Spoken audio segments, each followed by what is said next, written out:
दोस्तों नमस्कार। भारत कंगाली के रास्ते पर है या फिर भारत बेहद रईस देश है? भारत की अर्थव्यवस्था दुनिया के मानचित्र पर टॉप पर है या फिर सब कुछ फ्रॉड है और इतना घना अंधेरा है कि उसमें भारत की अर्थव्यवस्था और उसको लेकर बनाए गए नियम कायदे इस दौर में ध्वस्त हो चुके हैं? यानी सरकार के हाथ में कुछ भी नहीं बचा है या फिर सरकार के हाथ में सिर्फ यही बचा है कि वो 2047 में भारत विकसित राष्ट्र होगा, इसी का जिक्र करने लग जाए। और ध्यान दीजिए, 48 घंटे पहले प्रधानमंत्री मोदी जब अपने कैबिनेट मिनिस्टर्स के साथ बैठे तो उन्होंने इस देश की इकोनॉमी का जिक्र नहीं किया, बल्कि जिक्र किया कि 2047 का टारगेट लेकर चलिए और भारत तब तक विकसित राष्ट्र हो जाएगा। हर मंत्री बाहर मुस्कुराते हुए निकला। बीते 48 घंटों से कोई मंत्री कुछ कह नहीं पाया है। ना वित्त मंत्री ने कोई प्रतिक्रिया दी, ना ही कॉमर्स मिनिस्टर ने कोई प्रतिक्रिया दी, ना ही तेल मंत्री कुछ कह पाया, ना ही एग्रीकल्चर मिनिस्टर कुछ भी कह पाया। दरअसल देश की स्थिति जिस दिशा में है उसमें क्या वाकई यह संभव है कि जब बैंकों की हालत खस्ता हो और सरकार की अपनी हालत इतनी खस्ता हो चली हो कि वह बैंकों में अपने हिस्सेदारी बेचकर बाजार से पैसा निकालना चाह रहा हो, और दूसरी तरफ इस देश में आरबीआई यानी रिजर्व बैंक ऑफ इंडिया बोरे भर भर के सरकार को इतना पैसा डिविडेंड का सौंपने की स्थिति में आ चुका हो जहां पर सबकी आंखें फटी रह जाएं? यानी 2014 से पहले आरबीआई को कितना भी डिविडेंड होता वो 50,000 करोड़ से ज्यादा दे नहीं सकता था। सरकार ने पता नहीं कौन सा मंत्र लगाया, 2015 में जलान कमेटी बैठाई और उसके बाद तय हुआ कि रिजर्व बैंक अब किसी भी लक्ष्मण रेखा को पार कर सकता है, यानी कितना भी पैसा दे सकता है वो सरकार को जो उसे लाभ होगा। यानी अजीबोगरीब परिस्थिति में बैंकों की हालत खस्ता और सबसे ज्यादा मुनाफा बैंकों को ही। 2,86,000 करोड़ रुपए डिविडेंड के तौर पर इस बार आरबीआई सरकार को देने जा रही है। यह बात इतनी आसान इसलिए नहीं है क्योंकि इसी वक्त दीपम ने सेंट्रल बैंक ऑफ इंडिया को लेकर कहा है कि सरकार कि उसमें हिस्सेदारी जो लगभग 89.27% है, 8% हिस्सेदारी सरकार बेचने जा रही है। ऑफर फॉर सेल है और सरकार को लगता है कि 2,455 करोड़ रुपए वह जुटा लेगी। यानी एक तरफ बैंकों में हिस्सेदारी बेच रही है, सरकार को पैसा चाहिए, दूसरी तरफ आरबीआई डिविडेंड दे रहा है 2,86,588 करोड़ रुपए का, जो सबसे ज्यादा है। पिछले बरस 2,68,000 करोड़ दिए गए, उससे पहले 2,10,000 करोड़ रुपए दिए गए और 2022-23 में 87,000 करोड़ रुपए दिए गए। लेकिन इतना पैसा सरकार के पास आ रहा है, वो क्या कर रही है? और यही आरबीआई इस देश के भीतर अपनी करेंसी यानी रुपये की ताकत को बचा नहीं पा रहा है, जो उसका पहला काम है। यानी बैंक डूबे नहीं, डूबे तो उन्हें उबारने के लिए पैसा आपके पास होना चाहिए। करेंसी कमजोर नहीं हो, इसके लिए आपके पास आर्थिक नीतियां होनी चाहिए। लेकिन 2018 के बाद से लगातार डॉलर के मुकाबले रुपया कमजोर होते चला जा रहा है और स्थिति यह है कि किसी तरीके से रुपए में जान बची रह जाए। वो 100 के आंकड़े को ना छूले। हर दिन 1 अरब डॉलर सरकार अपने रिजर्व में से खर्च कर रही है और सरकार के पास जो रिजर्व फॉरेस्ट है वो घटकर अब 688 पर आ गया है। 688 बिलियन डॉलर, यह है सरकार के खजाने का हिस्सा। लेकिन इसका अनूठा सच तो कुछ और भी है। इस दौर में सरकार को जितना पैसा चाहिए उतना पैसा सरकार के पास बाहर से माल लाने को लेकर होगा या नहीं होगा, किसी को भरोसा है ही नहीं। तो सरकार एक इमरजेंसी एस्पेक्ट में देश के ऊपर संकट का जिक्र कर रही है। लेकिन बात इतनी भी नहीं है। मुश्किल तो है कि इस देश के भीतर जो मिलीनियर्स और बिलीनियर्स हैं उनको भी सरकार की पॉलिसी पर भरोसा ही नहीं है। इस देश के मिलीनियर्स और बिलीनियर्स भारत के शेयर बाजार में पैसा नहीं लगाते हैं, दुनिया के दूसरे शेयर बाजार में पैसा लगाते हैं जहां से रिटर्न मिल सके। क्योंकि भारत के भीतर डॉलर के मुकाबले रुपए की करेंसी जब कमजोर हो रही है तो फिर विदेशी निवेशक भी लगभग 2 ट्रिलियन डॉलर से ज्यादा पैसा इसी दौर में निकाल चुके हैं, जो युद्ध के बाद की परिस्थिति है, यानी 28 फरवरी के बाद। इतना ही नहीं, भारत के भीतर बिजनेस तो दूर की बात है, संपत्ति भी नहीं खरीद रहे हैं। संपत्ति भी दुनिया के दूसरे देशों में खरीद रहे हैं। और स्थिति यह भी है कि रईसों की सोच मोदी सरकार को लेकर इतनी डामाडोल हो चुकी है कि अब वो इस देश को भी छोड़ रहे हैं और बड़ी तादाद में छोड़ रहे हैं। जो मिलीनियर्स हैं, जो बिलीनियर्स हैं, उनकी तादाद डराने वाली है। यानी दोनों को मिला दीजिएगा तो 1 लाख से ज्यादा इस देश के मिलीनियर्स और बिलीनियर्स ने इस देश को छोड़ दिया सिर्फ 3 वजहों से। एक तो आपका जीवन यहां से बेहतर वहां होगा, दूसरा बिजनेस करने की परिस्थिति यहां से बेहतर वहां होगी, टैक्स को लेकर जो परिस्थिति है वो यहां से बेहतर वहां होगी, दुनिया के दूसरे देशों में आवाजाही वहां के वीजा के जरिए आसानी से आपको मिल जाएगी, जो पासपोर्ट आपके पास वहां का होगा। तो फिर बीते 10 बरस में किस पैसे ने, किस कॉरपोरेट ने सरकार पर स्टेक लगाया और सरकार रईस होती चली गई, उसका खर्चा बढ़ते चला गया और बढ़ते बढ़ते यह हालत हो गई कि गवर्नमेंट पर होने वाले खर्च को कर्जा लेकर चुकाने की परिस्थिति में इंटरेस्ट रेट हर साल 8 लाख करोड़ तक का पहुंच गया। यह सारी परिस्थिति जब आप सुन रहे हैं तो ऐसे में आज आगमन हुआ अमेरिकी विदेश मंत्री मार्को रूबियो का। कलकत्ता पहुंचे, उसके बाद दिल्ली पहुंचे हैं और आने से पहले उन्होंने खुला ऐलान कर दिया भारत को अब पूरे तरीके से अमेरिका पर निर्भर होना होगा। अमेरिका जो कहेगा उसे आपको मानना पड़ेगा और मानने के दायरे में आप जो भी दुनिया में जो डॉलर खर्च करते हैं, जो आप आयात करते हैं सामानों का, वो अब सिर्फ अमेरिका से लीजिए और खास तौर से जो एनर्जी का क्षेत्र है यानी ऑयल का क्षेत्र है उसमें भी आप इधर उधर मत देखिए। एक क्षण के लिए तस्वीर तो देख लीजिए, मार्को रूबियो भारत पहुंचे हैं।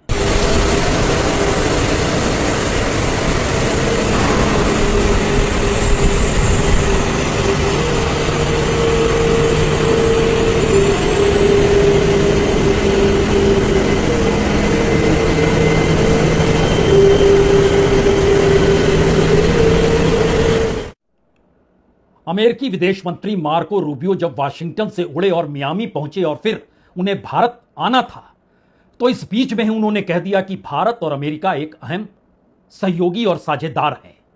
भारत के साथ कई मुद्दों पर अभी और भी काम होना है और भारत को जितनी भी एनर्जी चाहिए, जो भी वह खरीदना चाहता है, अमेरिका वो सब कुछ भारत को देने के लिए तैयार है। और अमेरिका के पास कोई भी ना तो एनर्जी की कमी है और ना ही किसी प्रोडक्ट की कमी है, तो हम हर निर्यात करने को तैयार हैं और भारत हर चीज का आयात करने को तैयार है। तो क्या अमेरिकी गुलामी की दिशा में बढ़ते हुए यह कदम भारत की इकोनॉमी के, देश के भीतर और बाहर की कौन सी परिस्थिति पैदा करने लगे हैं जिसमें अब भारत के बड़े बड़े बिजनेसमैन का भरोसा भी डगमगाने तो नहीं लगा? क्योंकि भारत इस वक्त 42 देशों से कच्चा तेल लेता है, अमेरिका चाहता है सिर्फ उससे ही ले। उसका मतलब अब खुद और वेनेजुएला को वह साथ में जोड़ रहा है। तो भारत ने पिछले महीने से वेनेजुएला से भी कच्चा तेल खरीदना शुरू कर दिया। अब यह निर्भरता कहां तक जाएगी, कैसे, किस रूप में जाएगी, उससे पहले देश के भीतर की जरा हकीकत को परख लीजिए। क्योंकि जब भारत के प्रधानमंत्री इस देश के नागरिकों से इस देश के हित के लिए क्या क्या करने के वादे लेना चाहते हैं, उसी वक्त भारत के जो बड़े बिजनेसमैन हैं, जो बड़ी कंपनियां हैं, वह जो ओवरसीज एफडीआई लगाती है, यानी दुनिया के बाजार में और उसमें भी अमेरिका के बाजार में सबसे ज्यादा पैसा भारतीय कंपनियां लगा रही है, वह देश के भीतर नहीं लगा रही है। और यह आंकड़ा कोई आज का नहीं है।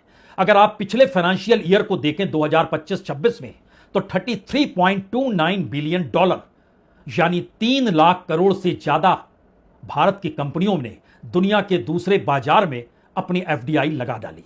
लेकिन बात यही रुकती नहीं है। आप कहेंगे इससे पहले भी तो लगाते थे, बिल्कुल लगाते थे, लेकिन इतना नहीं जो पिछले फाइनेंशियल ईयर में लगाया गया। और एक एनालिसिस यह आ रहा है कि 2026-27 में यह जो 3 लाख डॉलर से कुछ ज्यादा, यह बढ़कर 5 लाख डॉलर से ज्यादा हो जाएगा। क्योंकि इसी दौर में भारत का बाजार, भारत का शेयर बाजार, भारत के मार्केट, भारत का प्रोडक्शन, भारत का एक्सपोर्ट सब कुछ ठप सा पड़ गया है।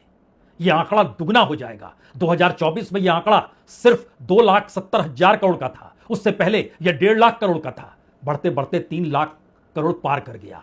एग्जैक्ट आंकड़ा सरकार के हिसाब से, आरबीआई के हिसाब से 3,18,000 करोड़। बात यहीं रुकती नहीं है। दुनिया के हिस्से में जो संपत्ति खरीदी जाती है, जो मकान दुकान खरीदे जाते हैं, उसमें भी बढ़ोतरी हो गई।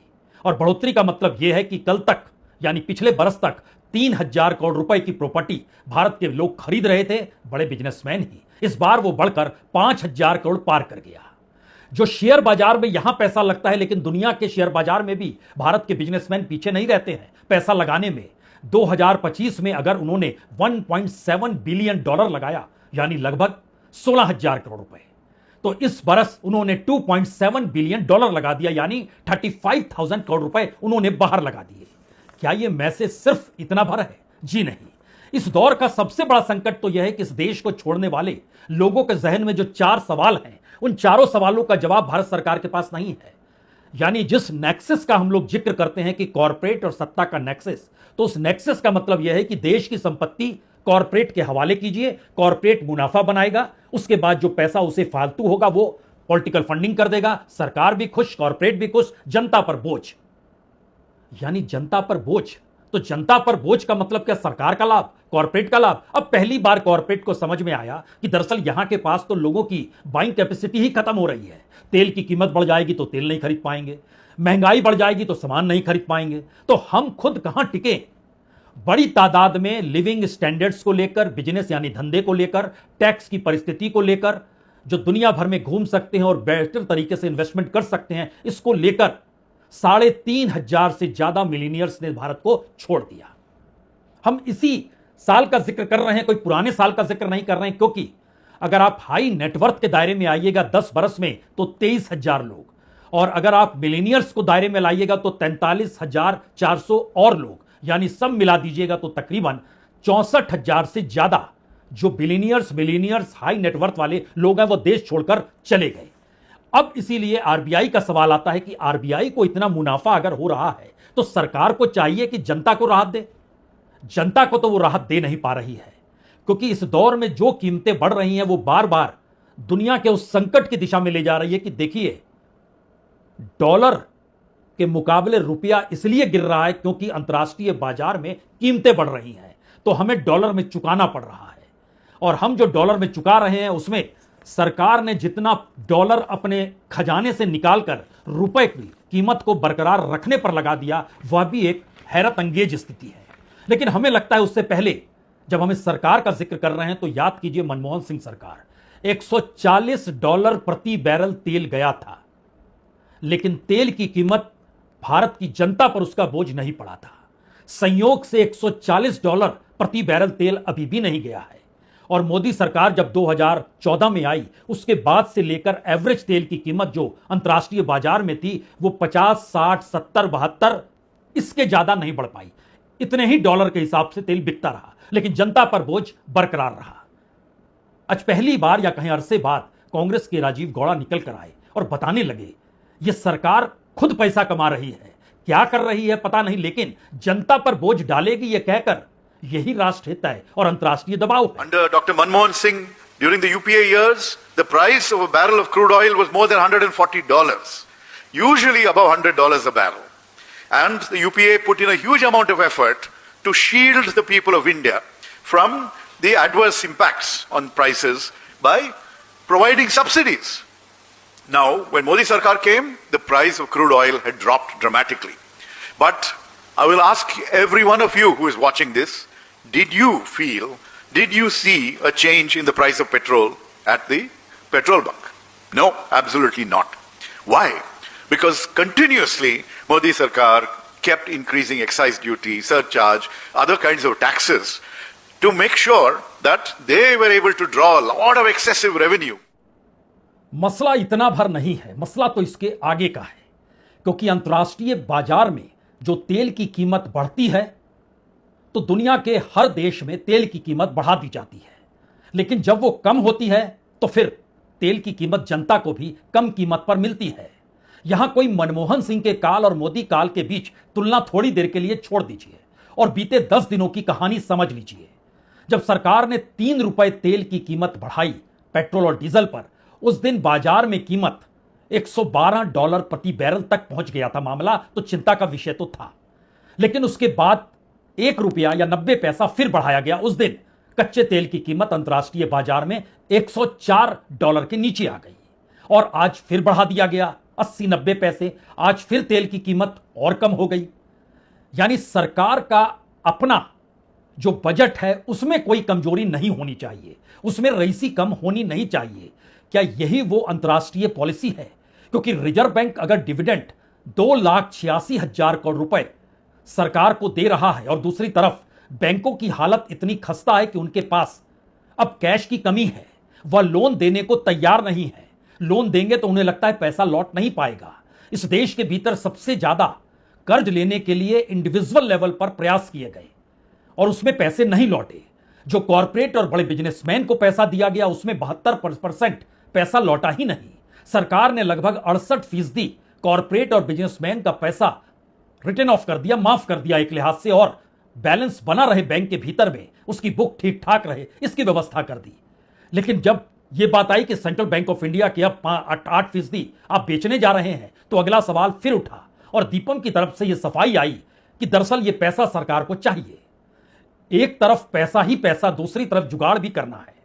एक तरफ लुटाने की परिस्थितियां भी हैं और दूसरी तरफ रुपए को बचाने के प्रयास भी करने हैं। क्योंकि यह प्रयास किस हद तक हुआ है, जरा इसकी कल्पना कीजिए कि फाइनेंशियल ईयर 2025 में रुपए की कीमत बरकरार रहे, सरकार ने साल भर में $41.1 बिलियन खर्च कर दिया रुपए को मेंटेन करने के लिए। अगर रुपए में तब्दील कीजिएगा तो वो लगभग 3,93,000 करोड़ रुपए होंगे, 3.93 लाख करोड़।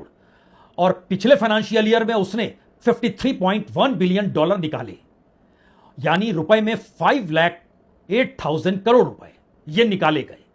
और अगर आप लास्ट आरबीआई की रिपोर्ट मार्च के महीने की देखिएगा तो मार्च के महीने में $9.8 बिलियन खजाने से निकाला गया। जो फॉरेक्स का खजाना है उसमें से बाजार में डाला गया, उसको बेचा गया, रुपया किसी तरीके से मेंटेन रहे।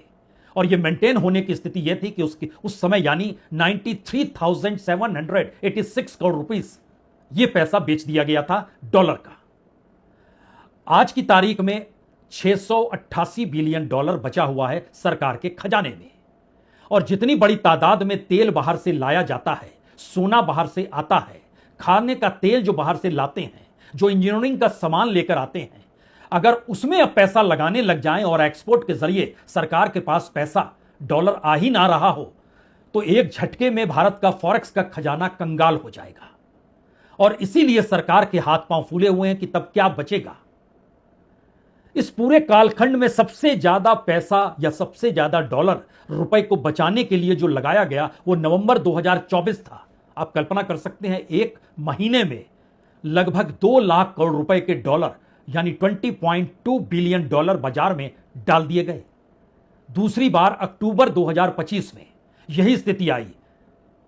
1 लाख करोड़ से ज्यादा की कीमत के डॉलर, लगभग $11.9 बिलियन ये डाल दिए गए बाजार में खरीद के लिए। इस स्थिति में यह देश, और जब हम आपसे जिक्र कर रहे हैं आरबीआई के मुनाफे का, तो जनता पर बोझ पड़े, सरकार को पैसा मिलते रहे। और इन सब के बीच भारत के भीतर सरकार ने ही अप्रैल की जो कोर सेक्टर की रिपोर्ट दी उसमें क्या है, कोयले के क्षेत्र में -8.7 की ग्रोथ है, नेगेटिव ग्रोथ है। फर्टिलाइजर में -8.6% नेगेटिव ग्रोथ है। क्रूड ऑयल में -3.9% नेगेटिव ग्रोथ है। नेचुरल गैस -4.3% नेगेटिव ग्रोथ है। जो रिफाइनरी होती है तेल की, जो पेट्रोकेमिकल की, उसमें -0.5%, यह भी नेगेटिव ग्रोथ है। पूरा असर देश पर जिस तरीके से व्याप्त है उसमें करप्शन ही एकमात्र स्थिति है क्या? और शायद यही वो परिस्थिति है जो कमोवेश हर क्षेत्र को अपने दायरे में ले रही है। कहीं से भी पैसा चाहिए, क्या उसी का कहीं असर इस दौर में पेपर लीक भी तो नहीं जुड़ जाता है? क्योंकि उसकी एक अपनी करेंसी है, उसका एक अपना बजट है, उसके जरिए एक अपना प्रभाव और राजनीतिक दबाव है। लेकिन हालात सड़क पर क्या हो चले हैं, हमें लगता है। देखिए, जयपुर या राजस्थान कहें, एक छात्र ने, उनके माता पिता ने लोन लिया, उसको लगा इस बार नीट में हो जाएगा। पेपर लीक की खबर आई, उसने खुदकुशी कर ली। उसी की आवाज को उठाते हुए लड़के रात के अंधेरे में भी सड़कों पर चिल्ला रहे हैं। मेरी माँ, प्रदीप की माँ, घी बेच के, गहने बेच के अपने बच्चे को पढ़ा रही थी। आज सारे नौजवान सोशल मीडिया पे बस रील पोस्ट कर रहे हैं। मैं कहूंगा नौजवानों, लड़ना पड़ेगा। अगला नंबर किसी का भी हो सकता है। इसकी कोई गलती नहीं थी, सिस्टम का फेलियर है। इस सिस्टम के खिलाफ लड़ना पड़ेगा। ये कोई राजनीति नहीं है, ये लड़ाई है। जो भी सरकार सत्ता में होगी उससे हम लोग सवाल पूछेंगे कि हमारे भविष्य की जिम्मेदारी किसकी है, कौन ले रहा है इन मौतों का जिम्मेदार। आज जयपुर, सीकर, दिल्ली, गोवा, न जाने कितने लोग, कितने छात्र हताशा से मौत की घाट उतर रहे हैं। कौन जिम्मेदार है? तो क्या देश चलाने के तौर तरीके फेल हो चुके हैं और सरकार ने इसीलिए पैनिक बटन डॉलर को लेकर दबा दिया, या कहीं इंटरनेशनल करेंसी के मद्देनजर दबा दिया? या फिर जो माल इंपोर्ट किया जाता है उसके लिए दबा दिया। और देश के भीतर की परिस्थितियां इतनी नाजुक हो चली है कि लोगों के भीतर का गुस्सा उफान पर है, लेकिन सरकार अपने तौर पर 2047 की चकाचौंध और विकसित राष्ट्र होने की सोच अपने कैबिनेट मिनिस्टर्स को कह रही है। और 48 घंटों की खामोशी इसीलिए है।